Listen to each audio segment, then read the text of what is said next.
संस्थापक अध्यक्ष भीमाशंकर कापसे मामा आज आपल्या असंख्य कार्यकर्ता सहित नांदेड येथे काँग्रेस पक्षामध्ये प्रवेश करण्यात जात आहेत।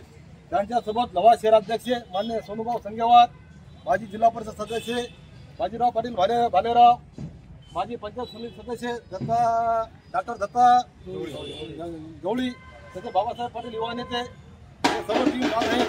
आपल्याला थोडक्यात प्रतिक्रिया देत आहेत। सर्व धर्म समभाव या भावनेची मी विचार करून भारतीय राष्ट्रीय काँग्रेस पक्षात प्रवेश करत आहे। सर्व गोरगरीब जनतेला मला न्याय देता येईल आणि येणाऱ्या जिल्हा परिषद निवडणुकीच्या अनुषंगाने माझ्या माळाकोळी सर्कलमध्ये काँग्रेसला एक नवी ताकद देण्यासाठी आणि सर्व मित्रपक्षाला सोबत घेऊन मी आज काँग्रेस भवनाला आपल्या नांदेडच्या कार्यालयामध्ये जाऊन प्रवेश करत आहे।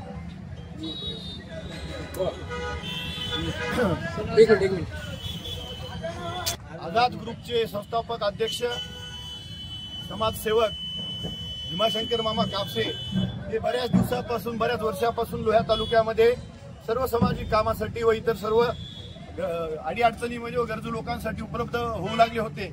परंतु आज त्यांनी महाराष्ट्राचे प्रदेशाध्यक्ष हर्षवर्धनजी सपकाळ साहेब हे नांदेडला येणार आहेत। त्यांच्या उपस्थितीमध्ये भारतीय राष्ट्रीय काँग्रेस पक्षामध्ये प्रवेश करण्याचं निश्चित केलेलं आहे। त्या अनुषंगाने आज माळेगाव येथील खंडोबा रायाचं चरणी नारळ अर्पण करून इथून शेकडो कार्यकर्त्यांची व शेकडो गाड्यांसह हे ताफा प्रवेश घेण्यासाठी नांदेडकडे रवाना झालेला आहे। आणि मी या ठिकाणी एक सांगू इच्छितो की त्यांच्या भारतीय राष्ट्रीय काँग्रेसमध्ये पक्षाच्या प्रवेशाच्या नंतर तालुक्यामध्ये काँग्रेस अजूनही अधिकाधिक बळकट होणार आहे। धन्यवाद।